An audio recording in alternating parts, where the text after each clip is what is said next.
Yes, I was in Portugal. Excellent. And Portugal is going to be the topic of your presentation today. Obviously, we've seen the sort of confirming of, I guess, the Portuguese strategy or hydrogen strategy into sort of real policy, or the developments of the policy pathway. So it should be good times for yourselves. So if you'd like to take control of the screen, do you have your presentation available? Yep, there it is, so we can see it. Perfect. Yeah. Is that good for everybody? Yeah, it seems to be on a very large size. I'm not sure if you can resize it. Okay. You're doing it through PDF or? Yeah, well, it's in a very large size screen now here. Okay. Let me try to do it differently. Yeah, so if you go view options, is that to do with me? Let me try it differently. It's original size. Sorry for that. Somehow I clicked away where I can share the screen. Wait a second. Why is it? No, we can see. Yeah, we can see your PowerPoint. You can still see the PowerPoint? Yeah. No, I can see the actual application PowerPoint. So the slide sorter. So I think if you just go into slide view, hopefully. My main control has disappeared to share the screen. That's my problem right now. I clicked it away, and once I clicked it away, it was gone. Is it gone? Is it on the top? I have just a. Sorry for this.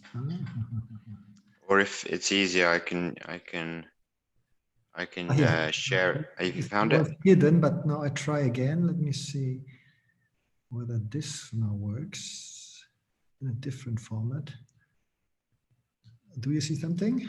No. Well, we see the slide sorter, and again, it's on a very large format. Okay. Then I put it on my first screen. Let me do this. Sorry for a second, and hopefully no it won't disappear again. Let me put this on this screen and then move it around here. That's well, I haven't been here in the headquarters for a while, and I have a really incredible screen here. Okay, I'll take over and I'll share it. I send it to you the latest version. Maybe you can do it, and it will be in the right sizing because. Yeah, sorry, it should be. Sorry. Are you trying to do it, Nadim? Yeah.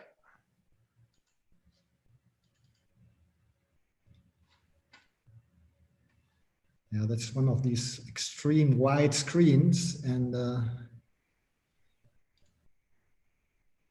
so yeah, that should be okay. If you just tell me next slide, or I'll work it out. All right, and that's actually, is this the one I just sent you before?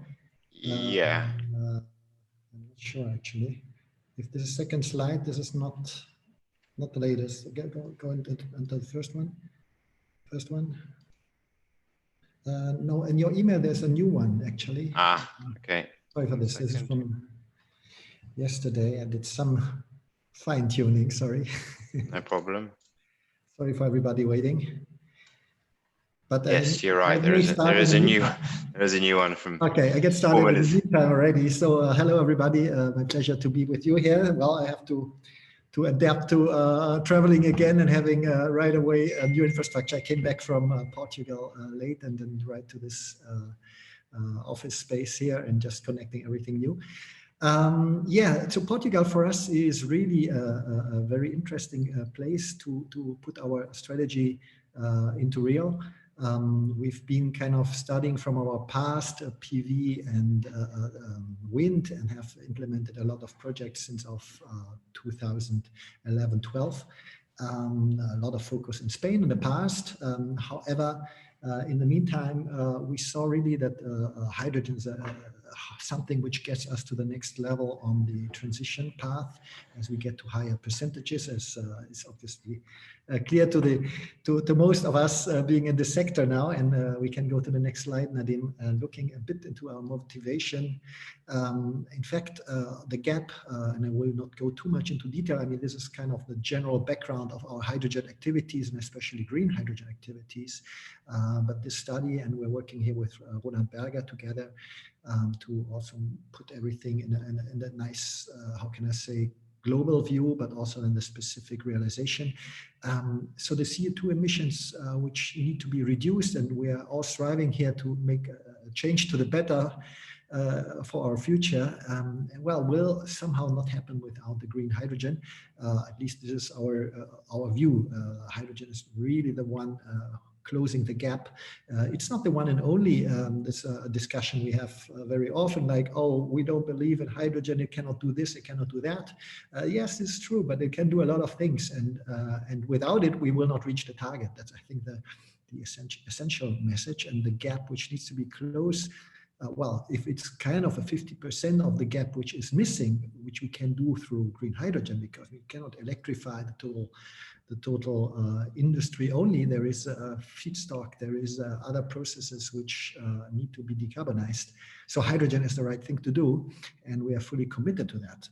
Let's go to the next slide. And looking into where to do it, one key factor, and we heard that in the previous presentation as well, is the initial energy you need to do the electrolysis, and the LCOE is the essential part, so wind, solar, other renewable sources. And well, luckily Portugal has in Europe one of the best, really the best situations. Well, we have Portugal, Italy, and some other places which are also very, very nice in terms of irradiation. But there, obviously, the starting point for PV is the sun irradiation, and coming from the parts where we have a very good initial feed of this natural resource is essential to get to the lower green hydrogen costs, the LCOH, which we've been talking about as well, because it needs to become competitive at some point. And for us, how can I say, we want to, on the one hand side, scale the projects into the sizes where it becomes more competitive, plus we need to look into the best input parameters. Let's go to the next slide. Okay, so just a few words on smart energy. Well, we are on the one hand side a developer, and we develop, build, operate renewable power plants. It's mainly in solar, also some wind, but we have now added, in fact, green hydrogen into our strategy. In fact, we see it really as a hedging, risk mitigation for the future. We don't know exactly how the future electricity market will develop. We see that the intermittency is adding to the equation more and more, and we need to have mechanisms where we can be sure that in the future the energy we produce, and also the feedstock we produce, can be used at the right moment, at the right time, at the right place, and hydrogen is the right thing to do. And so we see that this is really more than just the PV, which we're very familiar with, but it's really a more cross sectors. We always talk about the sector coupling. I hope, Nadim, you still hear me. I just had a message here, connection lost. Hopefully. Yeah, I can hear you loud and clear. I can hear the occasional pinging. I think it may be coming from your end if there is a... I think a colleague left a phone or something that was, and she's not here. Otherwise, I would have run over to switch it off. Hopefully, we'll stop at some point. Okay, so that's also one of the reasons bringing all these stakeholders together is also one part of the equation. It's not too much about, you know, who does what in a competitive manner. We need to build the ecosystem together. We are focusing on Portugal right now. We are also looking obviously in other countries, and we need to put all the stakeholders together as a team, a cross-sector team, and that's also the reason we are also taking part in this event right now and supporting it to make these kind of exchange possible to discuss with each other, to share experiences, because the earlier we start with this transition, the better it will be. There is no reason to wait. It's the scaling effect which can happen now and not later. The longer we wait, the longer will time to get the competitiveness, to reach the competitiveness we need. And so I think these kind of exchanges we're having are essential for it. The gigawatt pipeline we're working on in different stages. Some are very mature, some are in the earlier stages. We are really looking into putting as much as possible hydrogen to it, and I'll explain a little bit how we are approaching this in the next slides. Well, one thing is that obviously we need a national strategy these days to get it started. I think the governments across Europe have well understood that it needs to have a governmental and very decisive push in the beginning. We've seen the different strategies coming out in Germany, Netherlands, others, but I must really say that Portugal has been really very early and very committed to this transition, and the national plan has a very interesting aspect. One thing is sometimes national policies are out, but it's not clear how it's been funded. And so I think here there is a clear strategy how this is funded from the Portuguese side. And second, it really gives a support, first of all, also to the production of hydrogen directly. And second, it also kind of gives an initial potential off-taking mechanism in a very good volume, which overcomes this kind of chicken-egg problem that you need to really work on the off-taking side in a very complex way to scale the volumes at the same time with the generation. And to kind of decouple these things is a strategy of Portugal to get things down. And the thing is that here we have natural gas grid targets over the next coming years and decades. And with that, actually, we have a great off-taking possibility for green hydrogen in the beginning. I'm not saying this is the only and best usage of the green hydrogen, but it kind of decouples this kind of initial situation that you need have a very complex project where from the generation to the off-taking, everything is in place in the right volume and timing to get started. And this overcomes this very critical issue. Let's go to the next page. So for us, really looking into this gas grid injection option, and here we're as I said, it's kind of not too high levels in the beginning, 5%, 10%, but which don't need a very heavy investment in infrastructure or close, very, very little, in fact. The gas grid in Portugal is also quite up to date in terms of technology. So here we have the creation of commercial scale commodity type offtake market in the start, enabling these kind of large scale projects. The complexity is reduced. We can focus on our side. I mean, we are focused on our knowledge on generation, on PV, renewable power plants. And so we can use this as experience without getting lost too much in the value chain downstream and understanding everything in each detail at the very beginning at the same time. It's not that we're not caring about it, but I think it helps us to focus. It's a commercial de-risking. I mean, the bankability is an important topic, but having this channel enables our projects to be also in terms of financing, in terms of calculating the business model, a very clear and easy situation in our project. Looking into this, doing this on the first projects, it can be then replicated with the next projects. Again, we learn on the first ones, but we see that these shares are increasing over time. So there is more volume to come. And this is a perfect thing for us and others in Portugal right now to start their project planning or already be in the middle, in the early phases of these projects. And we can demonstrate the viability of the business model. Next slide, please. All right, so just talking a little bit about this volume right now to make it a bit more sizable. Well, this 5% of Portugal translates into roughly 24,000 tons of green hydrogen. And you can see here there is also to keep it very flexible, a certain range we can strive for where the support will be given. And you can also see here which kind of PV, if we would just do it with PV, how much PV is related to this hydrogen, roughly. I mean, it depends a little bit on how you run your PV and the electrolyzer, but roughly I think it's a good indication. And you see that this kind of initial volumes, we're talking about 600-700 megawatts, and this is actually the level or the order of magnitude of PV today installed in Portugal. So you can see this 5% translate to doubling what PV is today in Portugal. So it's really already an important step, but here we're talking just 2025 and looking into what's coming next.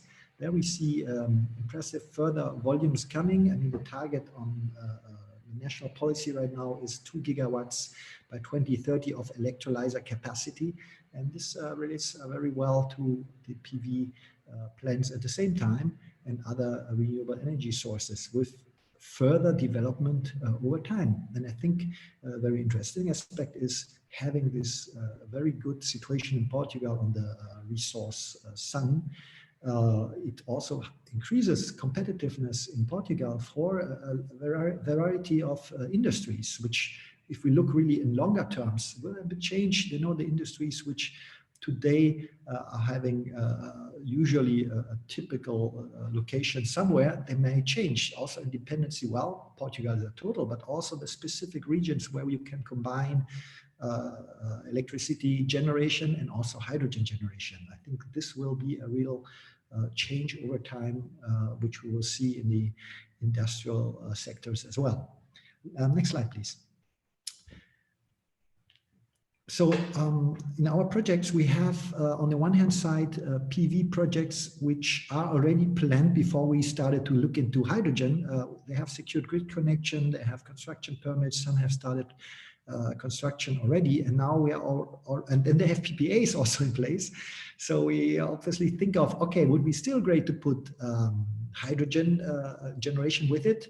However, the business case shouldn't be really worse than before in the total, as obviously there are investors, ourselves and others in these projects, and it will be hard to sell to say, well, we do hydrogen and you will lose your business case you signed up before. So here the frame conditions needs to be still positive, and we're working on this right now, that these kind of real shorter time opportunities, because here the PV side is already ready to go. We just with a big disclaimer, it's a big thing to do, but the adding of the hydrogen is adding to the total. Interesting is that we have projects where the grid connection is an issue, and there we can now think about adding, still going for them and looking into hydrogen generation. And the third is retrofitting existing PV assets, where you can think about later on adding now hydrogen generation. Next slide. Well, on the timeline, we look into first lead projects out of the pipeline, because, well, it's would be impossible thing to start everything at the same time. Also, we have still some learnings to do. It's all we are doing is really new to industry, the scale of electrolyzers, the scale of the whole logistics behind everything. And there are important experiences to make on these lead projects we defined. Just to name a few, well, the large-scale electrolyzer technology, the sizing optimization operation modes, how you size electrolyzer, the PV, potential storage, the grid connection and everything.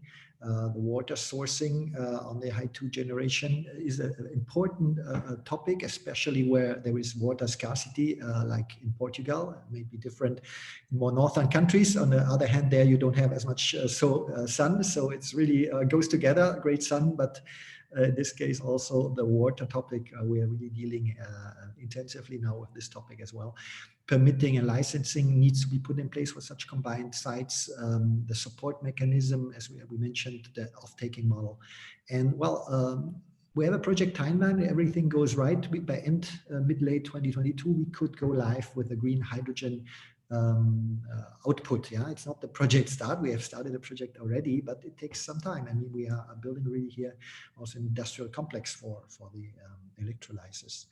Let's look into the next slide, how we approach the site selection. As said, we have really a good pipeline of projects, but we try to, on the lead projects, not to take just the two best projects we have in terms of irradiation and situation on the connection, but kind of two very different ones, in order to study also, to take the chance to study that all the projects which are between, then we know what to do. Well, we have site locations in the center and in the north, in the Lisbon and really wider Porto area. We have good specific production, but quite different, as you can see. There is really 10% or more difference, which has a big impact, obviously. Then the distances to the gas transmission and distribution lines, river as a potential water source, wastewater treatment plants as a potential source, port as a topic for longer transport in the future, or export topics. Road, important, really important, not only for construction. Train, just to consider it. And how do we go for it? And the great thing is, and the value chain setup is set, we can just start without caring too much about the further value chain options in a gas grid injection mode. And we are looking into industry and mobility for these sites right now with various discussions. Next slide, please. So a consideration, which is we have a planned PV capacity already without hydrogen generation from the project earlier. And we are now thinking about adding the PV on top of what we have already permitted. And you can see here that an option is, and there are also kind of levels in between, but just adding 60 and 70 megawatts, so doubling the capacity by still keeping the grid export capacity as it was planned, and electrolyzer capacity, which is somehow below than the 50% of the total. We get to quite interesting results in terms of, the mixture, how we use the electrolyzer, having better loading factors, and also achieving a good level of LCOH. And this is that's kind of a hybrid mode approach. By the way, we're also then studying other sites which are just not grid connection, electricity grid connection. Well, the good thing is said that these sites have started construction. I mean, the lower just showing another side of ours, how the fixed situation is with fixed mounting. But on the north side, you see we have started construction in the early stage right now on the PV side. Okay, next slide, please. We mentioned it already, and I think I need to speed up a little bit. Green hydrogen is not yet very price competitive. We know about that. We've seen governments that are supporting this now, and in Portugal we have now a kind of clear picture how it's going. So the one thing is we have to have the support. We need to scale, and with scaling getting to other cost levels. And the second is, I think over time really this true carbon price needs to develop further in order to make a fair competition. And we saw already now in our approaches on the off-taking side that in the coming years, some industry really face massive issues in terms of their carbon emissions, which really corresponds to good money, huge money, and it only becomes good money if instead to pay penalties, you really invest into decarbonization. And in many industries, the green hydrogen is the path to go. Next slide, please.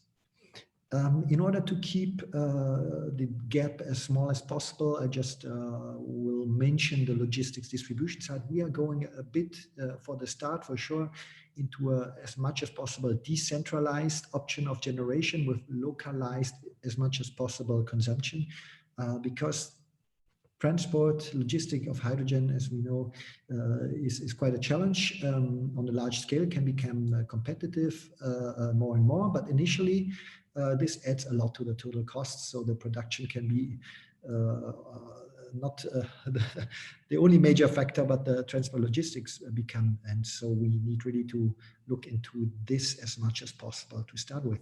Next slide.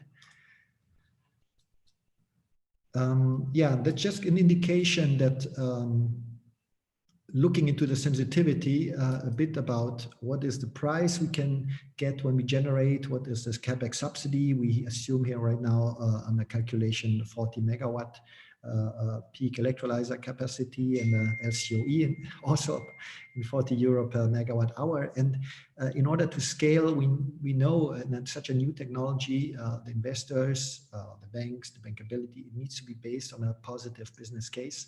And so here we see it really needs support in the beginning to get to a maybe low double-digit IRR level, which would attract investors to do not just one project, but many projects. And we also did sensitivity analysis on other parameters, which is obviously the LCOE, a very important factor.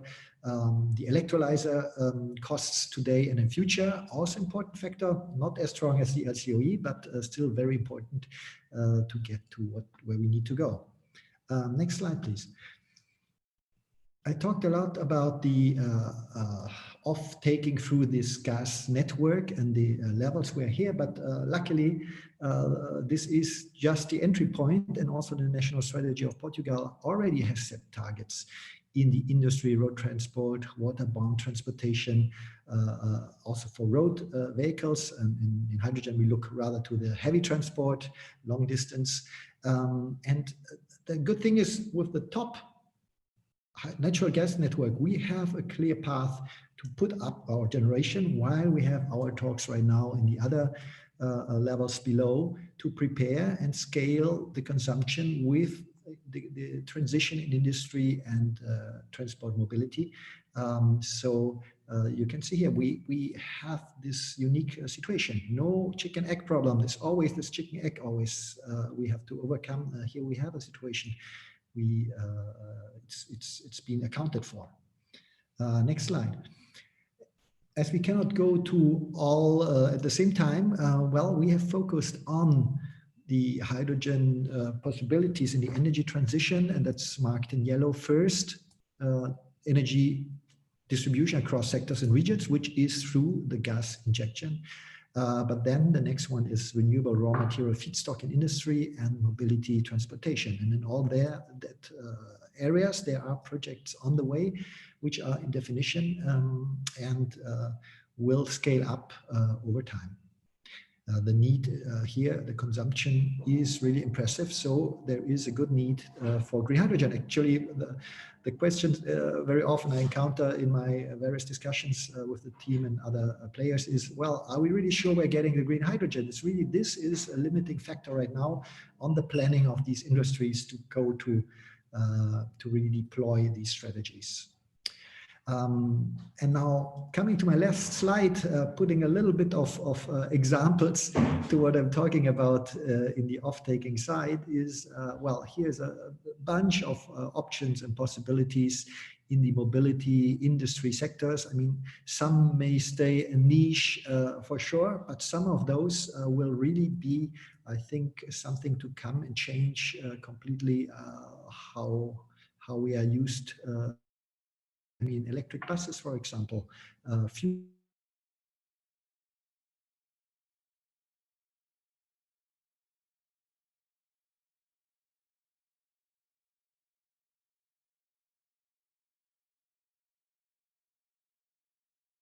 industries which I know are all considering hydrogen. They're all thinking, where do we get the hydrogen in a competitive manner in near future? And the good thing is we have a situation where we can develop the generation and the availability of green hydrogen.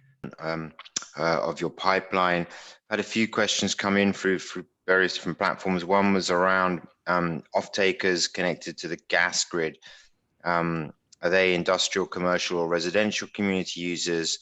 And how receptive are prospective off-takers? Okay, so on the gas grid injection side, the level of initial injection is meant to be in a level where the consumer doesn't really notice. whether it's industry or households, residential. It's just a little blending, which in the level we're talking about initially will not change the behavior in a way that is really noticeable except by really scientific measurements. So this overcomes the first years. While we're doing this in the beginning, I mean, obviously the transmission operators, distribution networks are studying the levels where things start to change. And one assumption is up to a certain level, 5–10%, this is going in a very smooth path. And then there is kind of a level where more changes need to happen, both on the transmission distribution lines, the valves, pipes, everything, but also on the consumer side, where the boilers and whatever is using it needs adaptations. And maybe then we go to a specific high percentage network at some moment, which are then in specific regions and which then will develop over time, rather than having, you know, the 15, 20, 25, 30% gradual thing. I think at some point it might be difficult to do it this way. So I think a good option is to get to a certain point and then probably have dedicated specific higher level distribution. That was the first question. I think I'm not sure anymore on the second one. Yeah, did you have to sign any specific off-takers for some of your initial projects, or have you signed some initial off-takers? Yeah, so the good thing is the projects in the off-taking side are developing, let's say, in parallel to what we do. We have expression of interest, LOI discussions, which I am quite confident will come to the right conclusions and levels. The problem right now to sign something fixed like you would do PPA for electricity, we don't have yet all boundary conditions really fixed, which is also obviously the governmental support is one of those. The mechanism of the grid injection is being worked on in detail right now. So there are kind of missing parameters to make it fixed, but still the timelines and the projects are there on our side and on the off-taking side. So I'm very positive that this is coming together as soon as these parameters are set. We're going to be calling them HPAs. Mm-hmm. I said, are we going to be calling them HPAs as opposed to PPAs?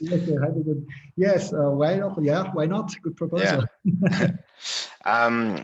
Just a question, because you mentioned heavy duty trucks and buses, and there was a question around the potential gains from the EV side to narrow the current advantage.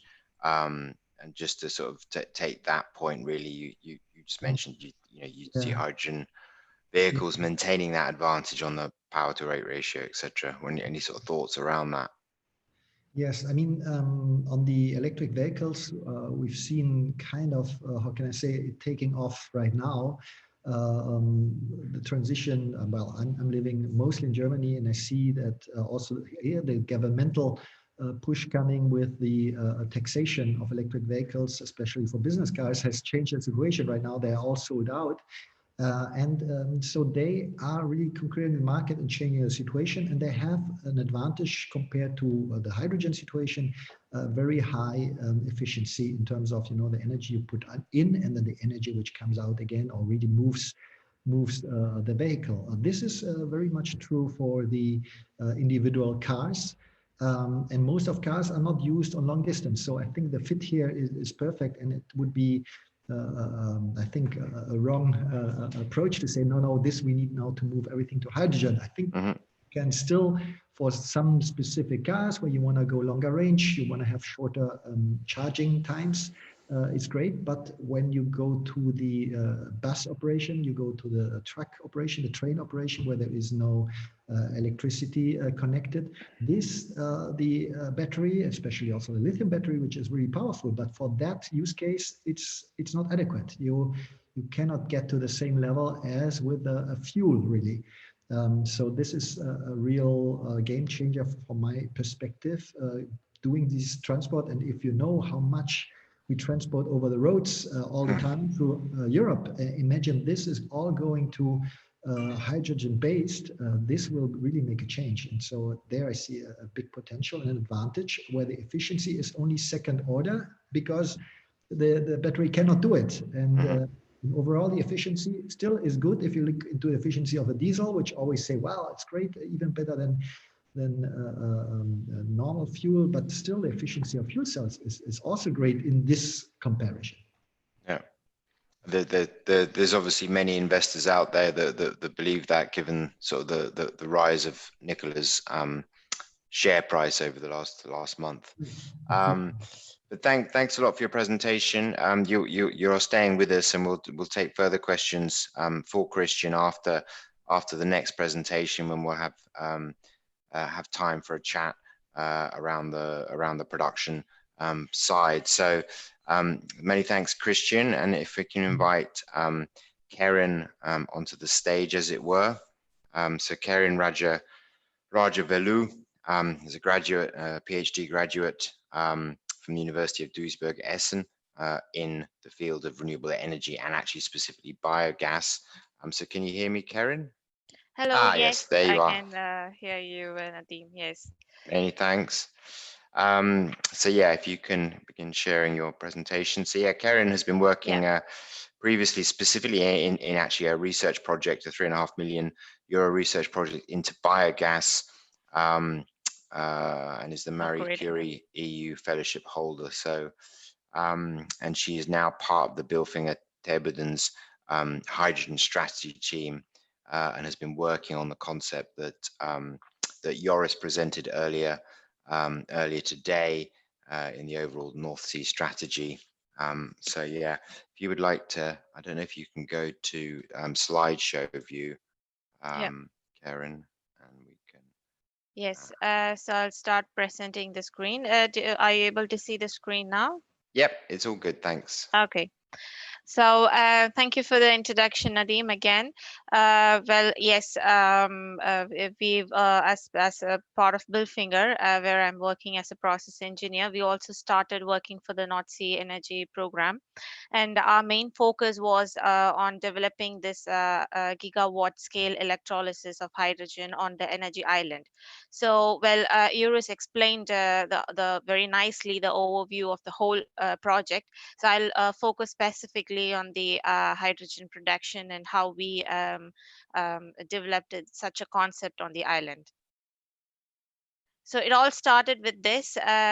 What we see here is the amount of the climate target that we need to achieve, and our focus as a part of Bilfinger Terboden focus, what we see here is the capacity of in the state is 14.3 megaton of CO2 that needs to be reduced. So we actually saw that there's a huge capacity of hydrogen in this part in reducing this this much amount of carbon dioxide in the industry side, and hence we started developing a small diverse team within the company. It's called H2 strategy team, and we are very agile, and we are focusing on the current developments of hydrogen, and that's how we also got a chance to get involved into this North Sea Energy Program to explore more opportunities and potential for hydrogen. A little bit of introduction about where I'm working from, because of course I'm representing Bilfinger, and this is the company that I'm working for, and with an employee of around 35,000. We operate in 4 business units and 6 industries, and yes, there's also a huge portfolio for hydrogen that we are working on, and it's a larger portfolio. As you can see, we are operating in the consulting and engineering side, and we are also on the EPC side, and we are focusing on every technology part by part of the hydrogen production supply chain that we are trying to contribute. So I'm directly going into the this interesting concept called the hydrogen island. What we basically did, we acted as a concept engineers. First, we simulated the complete island, including the hydrogen production and transport, and including the compression of hydrogen using and then transporting them through the pipeline. And we also designed every sub operation of in the hydrogen package. And yeah, in order to do that, we needed to do an extensive market and research analysis of on water electrolysis. Yeah, we also did techno-economic analysis, and yeah, we also had a installation design of H2 in a different scale, starting from a smaller scale to larger scale. And desalination, of course, was important in developing an offshore energy island model.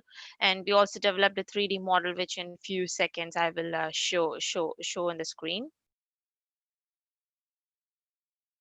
So this is basically, you must have recognized this picture from Yuri's presentation, I believe.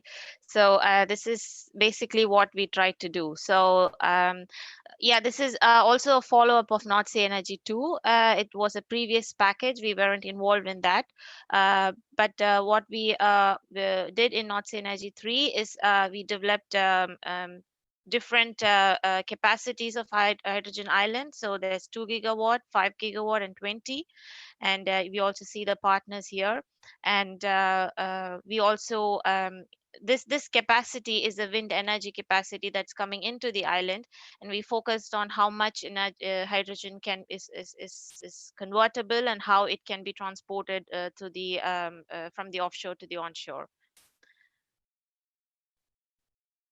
I'm going to play a small video of so that it's even more better in understanding.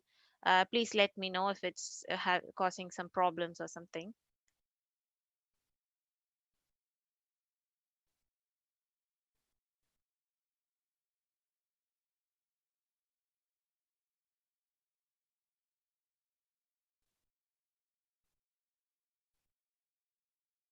Yeah, so I see the audio is not working.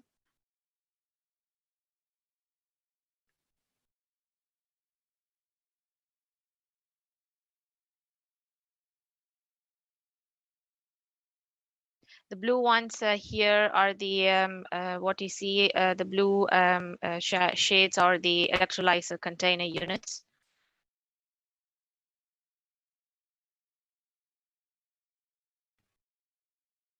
These are the rectifiers, the AC-DC converters.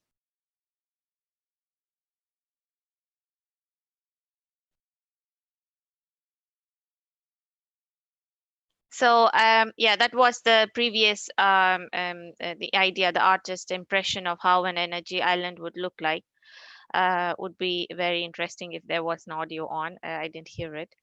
Um, so what we see here is a bit more technical, because of course I'm a process engineer. So we wanted to look more into the technical aspects of developing such an hydrogen island or a hydrogen electrolyzer concept.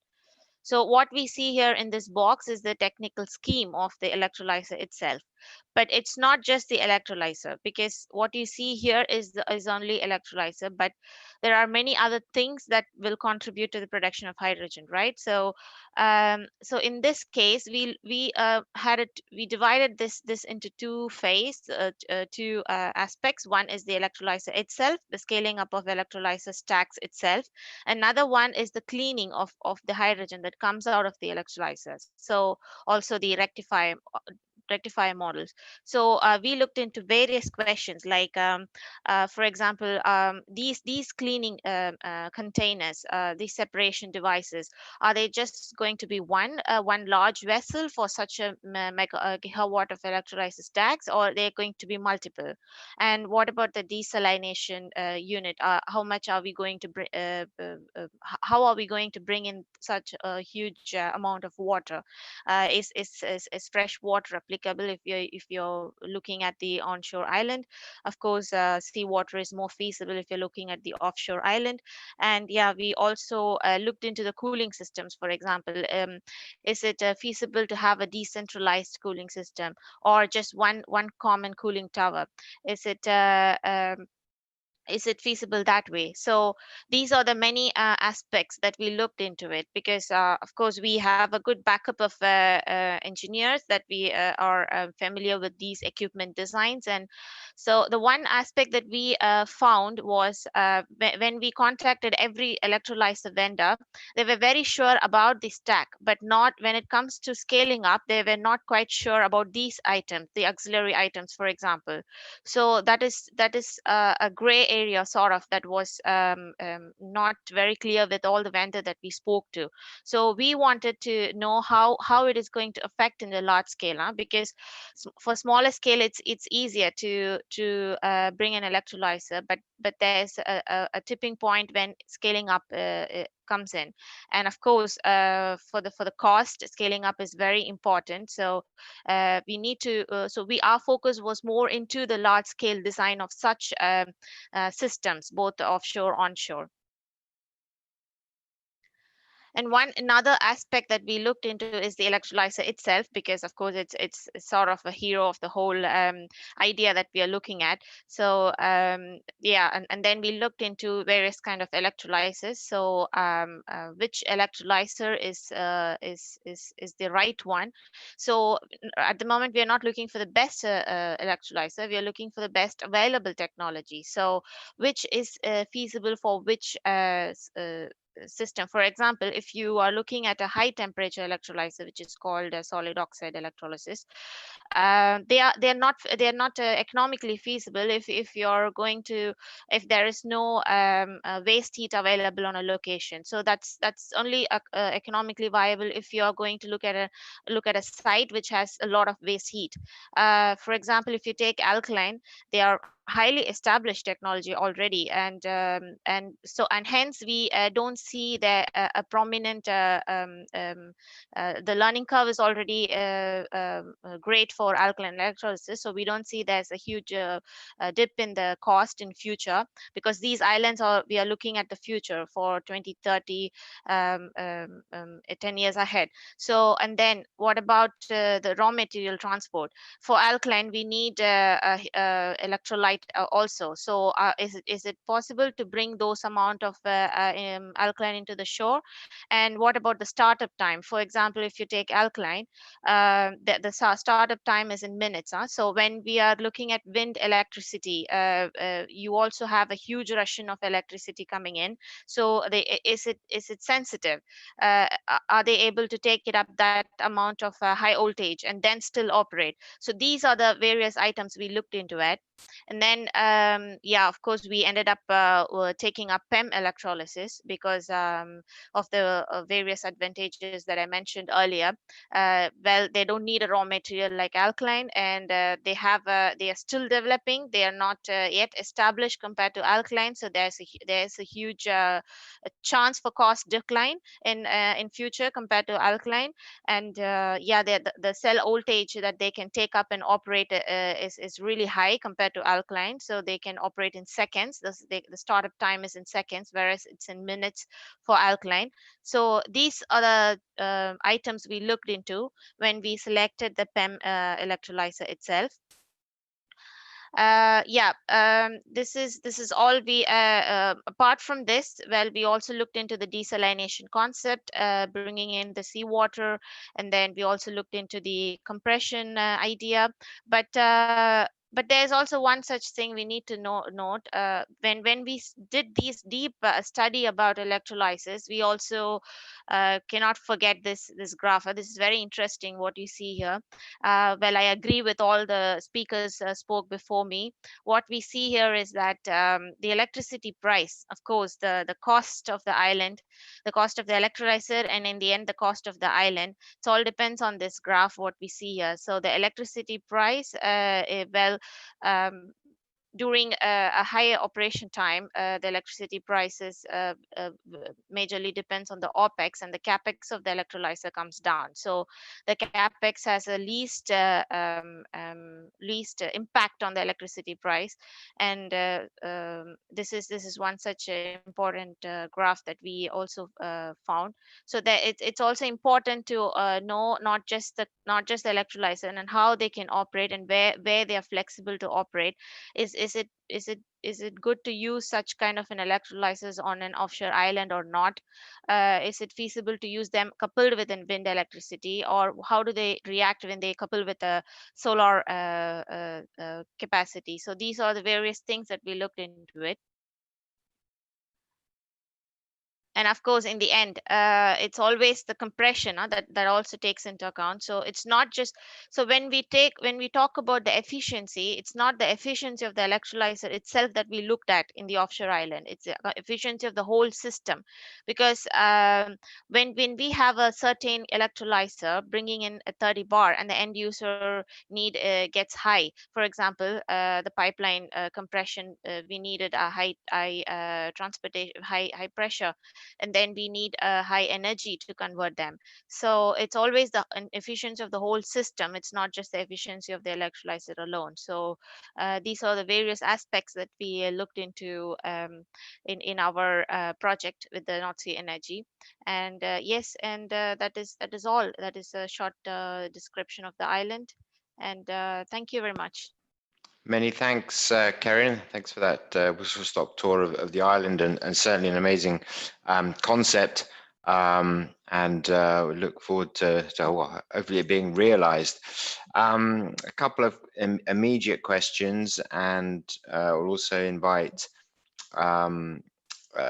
Christian to join us as well for the discussions now.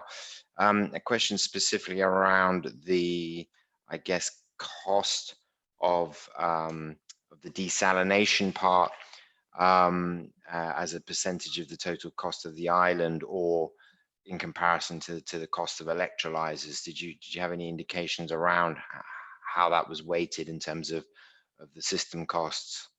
Yes, indeed. But I do not have the numbers at hand right now. I'm sorry about it, Nadeem. But the cost of desalination does not have a high impact compared to the electrolyzer itself, because what we see is again, the desalination is also a highly established technology. For example, if you take the reverse osmosis in the Middle East, they are what they are doing in huge multiples of liters of water compared to what we are using for offshore energy islands. So that's already been there, that's already there. So we do not see that will impact even if we are taking a huge amount of water to desalinate it using reverse osmosis process, we do not see that will have a high impact as the electrolyzer itself has on the whole island. And is there, I mean, I noticed the brine ejecting back into the sea, given the quantities, that has no environmental impact in terms of brine returning. Yeah, that's a good question. Actually, it is a part of the whole of the North Sea Energy Program. We also did not we as such, the North Sea Energy Program also looked into the environmental aspect of this such a offshore island, energy island, which included brine coming back into the sea.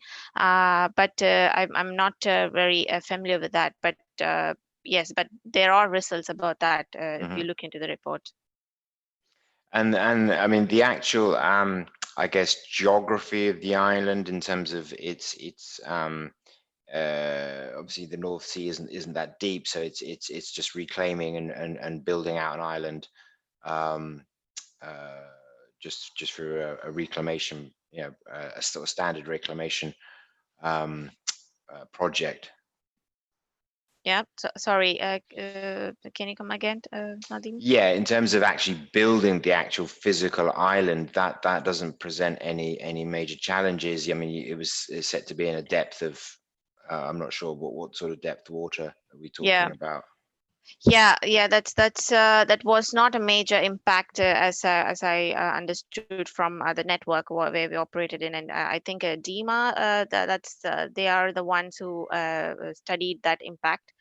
They are the ones who build the artificial islands in Dubai, offshore islands. So yeah, but that was also studied, but I do not think that had a great impact in the installation of the electrolyzers or the whole site. In terms of looking at large scale electrolyzers, what are the largest ones currently? And what other issues aside from those sort of tertiary services do you see with large scale electrolysis? Is there We any? have, yeah, Yeah, no, sorry, go we on. have, sorry. No, sorry, go on. Yeah, we have large scale electrolysis on alkaline part, but for PEM, it's a very it's not operating in large scale yet. So whereas for alkaline, for example, if you take the Nel vendor Nel, they are from Norway, I believe, and they are actually having a huge I think it's around 130 megawatts or something. That's one stack alone, I believe. So Nel and other companies, they are operating mainly on alkaline. So alkaline is having a large scale potential, but PEM does not still have that yet. So that was one major drawback. But what is the advantage of alkaline is that they are established and they are large scale, but and they are not even competing with the water electrolysis now. They are competing with the steam reformers now to bring down the cost competitive to steam reforming. So that is the greater potential for alkaline that they have irrespective of large scale. Right. And in terms of the island concept, there was obviously the port, but it was also to the shipment is via pipelines and is able to be shipped out via pipelines as well. Yeah, correct. Yeah, Yeah. via pipelines also, indeed. Yeah. But in terms of the actual, I guess, space, and we'd seen the concept of reusing offshore oil platforms. What is the limit of electrolyzers that you could get on something like an offshore oil platform? Because that island obviously looks, quite large in terms of Yeah. Yeah, well, I think it depends on the platform itself, the footprint. Of course, that's very important. And yeah, then we need to look into the footprint of the electrolysis, which will suffice such a installation site. For example, in this case, PEM has a lesser footprint compared to alkaline, but we do not know exactly about it. It varies for various vendors. So that also plays a major important role. So yeah, the capacity, and in terms of footprint, in terms of the storage of the raw materials, and all these things come into play when we look into the platform size and the electrolyzer size. Yep. Okay. Were there any specific engineering surprises that you were surprised about when you looked at the concept, or do you think it, it it flowed quite well, or fitted your pre-existing ideas? Yeah, well, the major uncertainty was in the electrolyzer itself. So when we started looking into the electrolyzers, there was a huge fluctuating in everything that we found, starting from the capacity, and how they are going to the cost, and yeah, there were many things. And of course, it's not, when I talk about the electrolyzer, it's not just the stack, it's the whole system. So Yeah. we needed to look into the other systems as well. So when those questions came into the team, it was quite difficult to figure it out.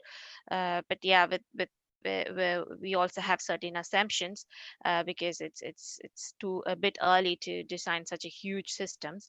Nevertheless, it's always a good conclusion that we get at the end. And in terms of, you mentioned a good point. It is a huge system. In order to get to islands, do you think there is some stepping stones, be it decommissioned oil platforms, or any other ways that you think there could be a gradual development of the concepts and the engineerings before going to such an energy island scale? Of course, I think there should be some steps. There should be a smaller steps rather than just taking up the whole thing and then putting it down there.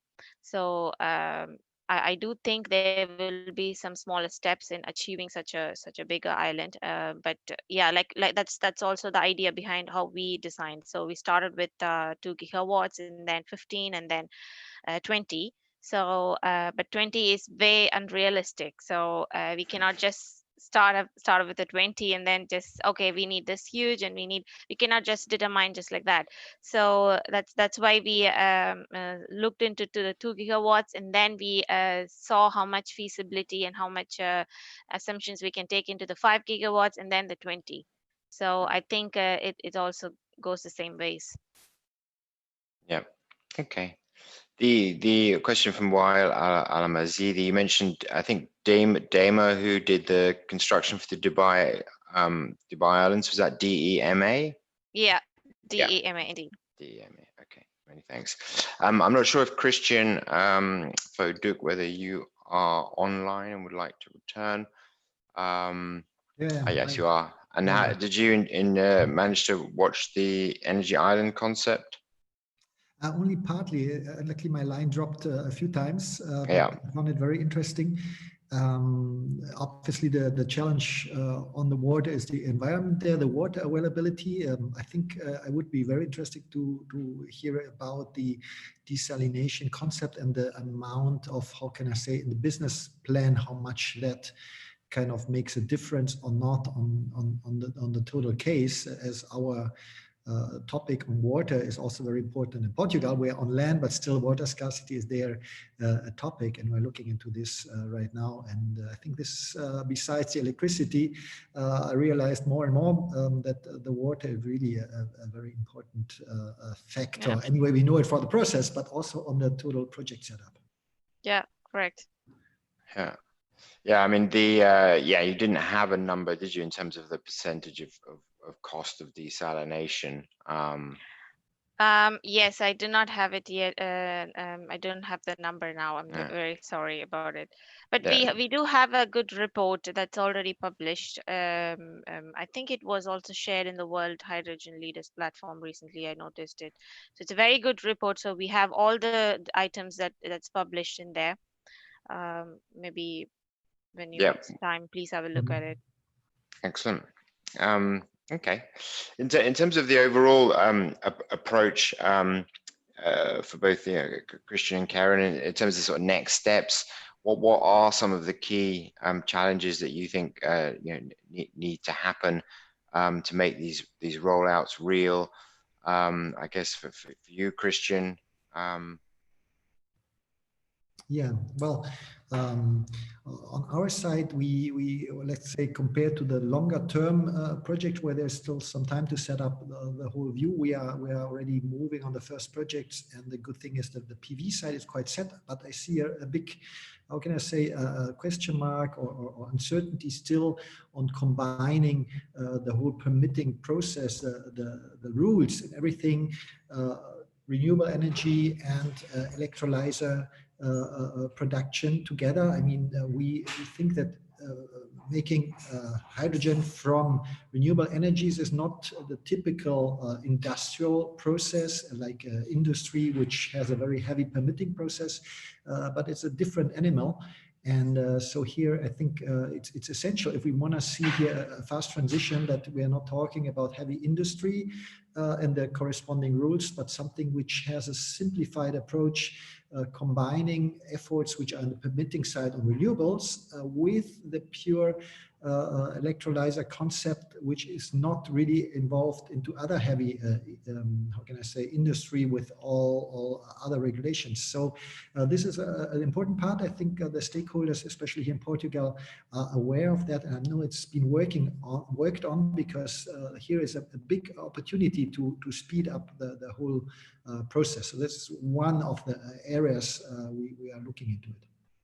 And because it's a new industry, and as you said, yeah, obviously renewable energy is proven. It has its own bureaucratic processes. Some of them are quite arduous in certain countries, and have multiple levels from national to regions.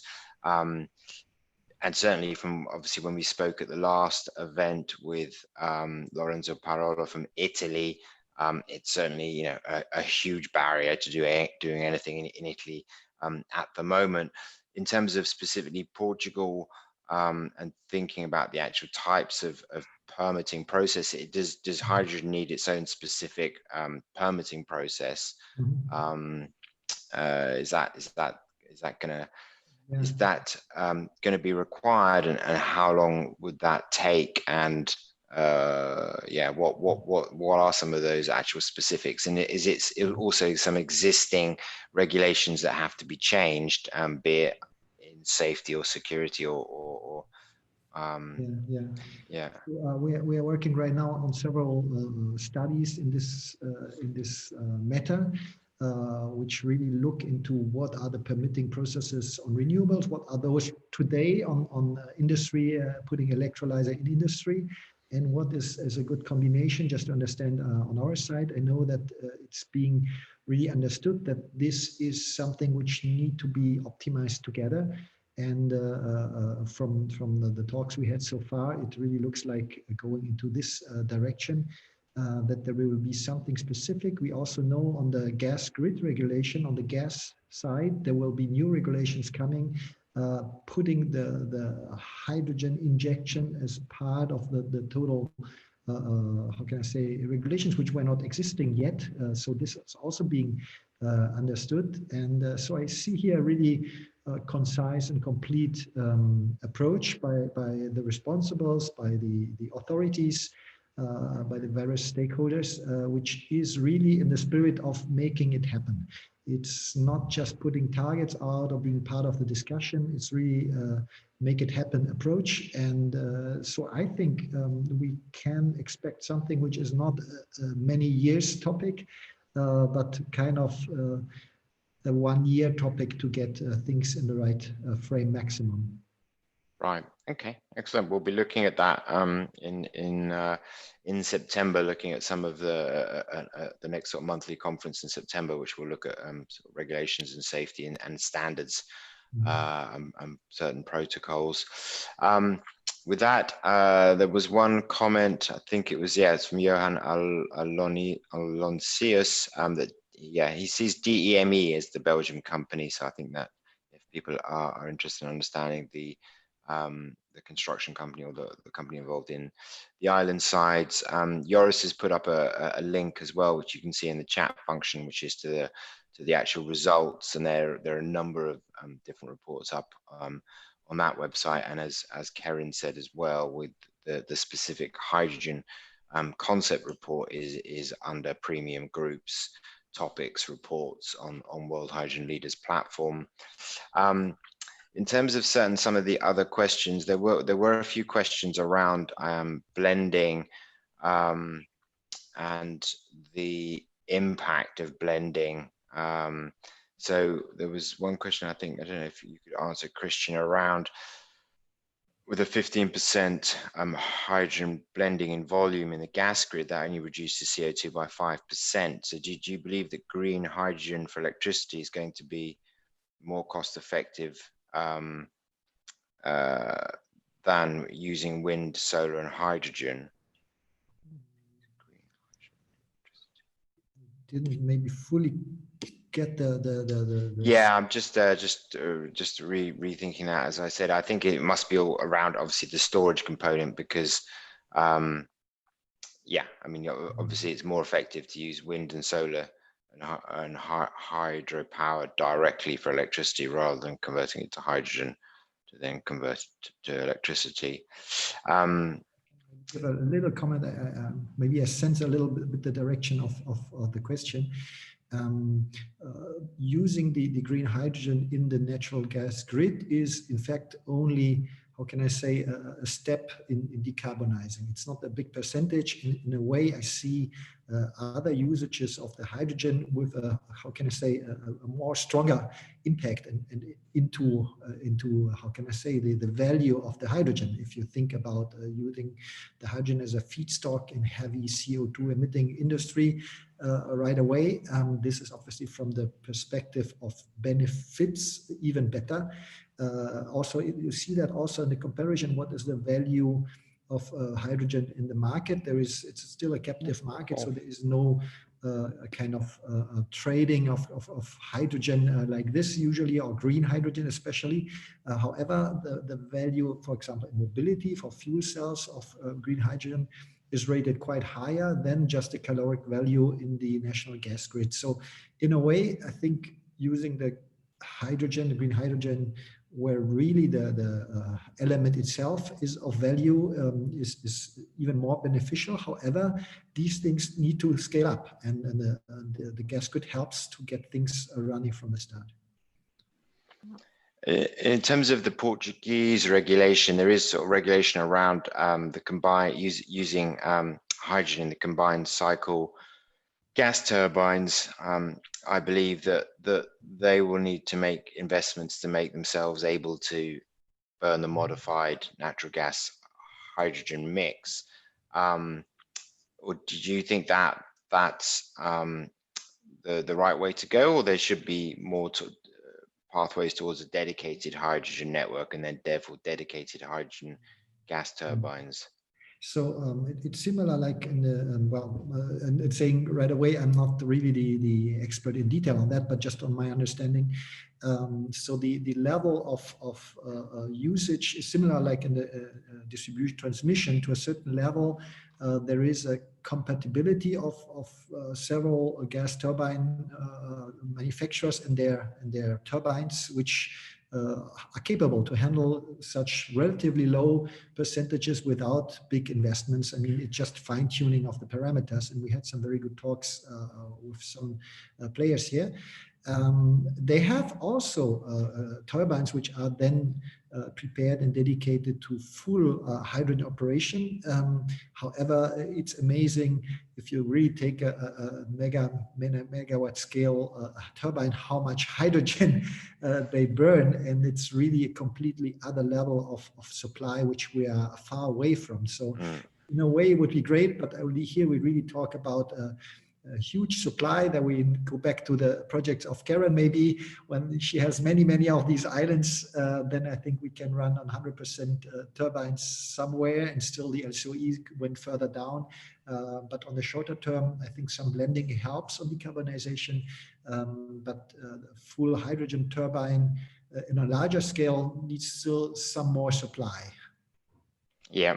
So yeah, in terms of, yeah, it's there are a number of engineering challenges across the value chain, nonetheless in production and obviously electrolyzers and those components as pointed out by Karen in your presentation. So there's the blending helps that sort of stepping stone and evolution to overcome some of those challenges. So I'm sort of conscious of time, and I'd like to thank both Christian and Karen for their presentations this afternoon, and I'd like to invite people to relax, take a break, take some lunch, and we'll be back at 2:15 Paris time for a look at the hydrogen cities and regions. So we've got the European Organization of Local Governments, ICLE, presenting, and then we have the city of Hamburg talking about what they're specifically doing, and then John Massey lending his analysis what's happening at cities and regions for hydrogen. And after that panel, we'll be closing the day with two presentations on the fueling side, so on hydrogen specifically for transport and specifically hydrogen refueling strategies. So we have a presentation from Jonas Kautertz from DATS24, which is a major chain of refueling stations across Belgium and France. I think they have about 170 odd refueling stations, and so we'll be hearing about their plans to include hydrogen fueling stations. And then finally, we'll be going to California to Corey Shoemaker of the Californian Hydrogen Business Council, who will also be talking about the hydrogen refueling stations strategy and rollout that is underway in California. So two good panels this afternoon. We look forward to welcoming you all back. Thank you very much for all your questions and participation, and enjoy your lunch, everybody. Many thanks. Bye-bye. Many thanks, Thank you. Christian. Bye-bye. Bye. Thanks, Karen. Bye-bye. Bye.